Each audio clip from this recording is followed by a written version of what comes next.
What's poppin', people? It's Dante, currently walking towards the Reading Terminal Market here in Philadelphia. Born and raised here in the city of Philadelphia. I never got bored of photographing here over a decade later. You know, since I was 17 years old in high school, I remember picking up the camera, and ever since I haven't stopped photographing every single day, like truly and honestly. So, you know, maybe I figured something out, you know, how to not get burnt out, how to continuously practice photography years and years in a row, how to never stay complacent or stagnant with your progress. Yeah, I think it's really simple. It's recognizing that the goal is ultimately curiosity and that the mundane existence of life is so fascinating. For instance, this man here is always happy and joyful playing his music, and I see him every day, and I could say to myself, you know what, listening to this guy's music, it's boring, it's banal, but yeah, frankly, it's not. It's exciting. And so by observing life this way with this curious mindset, it'll allow abundance to flow through you, where you become grateful for the mundane walks, you know, passing through Rittenhouse, passing through Reading Terminal, passing through the regular streets that you often will frequent when you're in a city like Philadelphia that is extremely walkable and small. Now, I am grateful and blessed to have this space for me to practice my photography where there is society, there are people around. But I believe that it does not matter where you are in the world. I believe that you can fuel yourself with this sense of curiosity despite your location. And frankly, I think Philadelphia is slept on. It's kind of overlooked. It's looked at as this, like, I don't know, maybe it's like a smaller big city in a sense, but you know, it's like comparing it to other places maybe is foolish. I think that Philadelphia has its own unique charm. But going back to the main point, right, with not getting burnt out, you know, how am I continuously practicing photography on the same mundane streets each and every day kind of thing?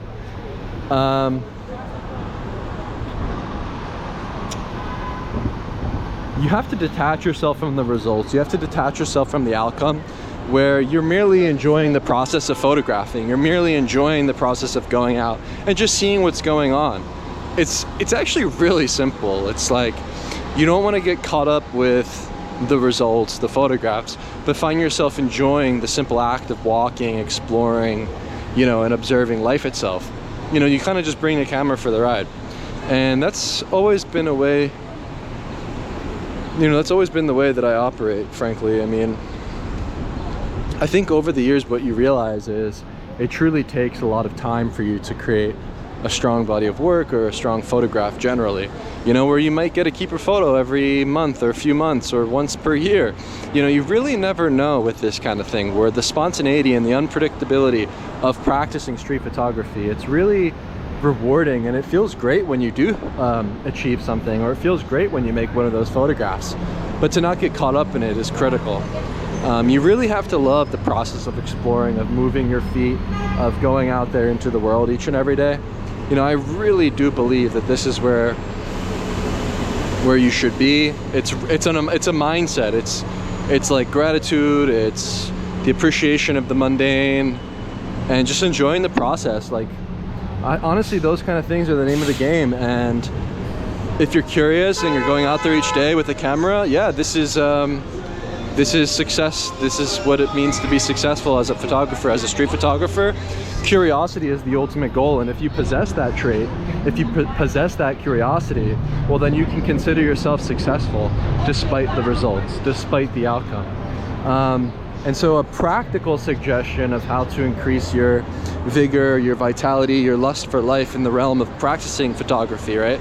I actually believe that carrying a camera that fits in your pocket, something that's pocketable, something that's not dangling on your neck, something that you don't have to lug around, you know, there is a practicality to the suggestion. There is a practicality to the compact digital camera, where it really does become like this sort of second nature response, where you sort of just keep the camera on your wrist, you keep the camera on your pocket, and you just go along with your day. It doesn't matter if you're just running errands, spending time with family, taking the bus somewhere. There's always opportunities for you to make photographs. And so a practical, realistic suggestion on how to never burn out is carrying a camera that is lightweight, that is compact, and that fits in a pocket. I mean, really, that is so critical.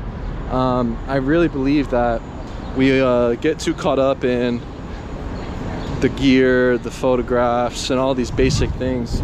You know, where photography, it has nothing to do with photography. Photography has everything to do with your curiosity and your courage, and how much you throw yourself out there on the front lines of life. You know, how much time you spend out there in the open world, engaged with reality and society. And so through the medium of photography, I believe that we can uplift the human spirit. And with that mindset, I think that is where we can achieve greatness and go beyond the basic of good or bad. But the idea is to create photographs that resonate with you. It becomes this reflection of the world, but also a reflection of your soul. And so tapping into your intuition, your gut reaction, you know, just making sure that you're in tune with the rhythm and the beat of the street and yourself, you know, from within, and the way that you perceive the world, right? You know, where photography, it's this physical pleasure and a visual game, right? You must be strong, you must be fit, you must be healthy, you must be somebody who can walk long distances, you must be somebody that can go outside as much as you can perceive from your eyes. You know, where your visual acuity, your sharpness, these kind of things, you know, your clairvoyance, these things come with time, but it requires your body to move physically through the world first and foremost. And I think that's, you know, how to not get burnt out. Yeah, just stay curious, how to be curious, wake up before sunrise. Next, yeah, increase your strength, then you'll be more courageous. And then lastly, yeah, just lighten the load, right? Carry a camera that can just fit in your pocket and snapshot your way through life, and don't take yourself so seriously. I mean, it really is a simple thing, right? Photography is for fun. It's a way for you to explore. It's a way for you to engage with life and give your life a deeper meaning and affirm life through the photographs that you create. So just don't take it so seriously. Just enjoy the process. Yeah, I think it's frankly silly if you get burnt out. That must mean something's wrong with your mindset. I find it's impossible for me to get burnt out. I've never been burnt out. You know, over a decade of photographing, I can't ever see myself stopping. So which one do I have to say? I can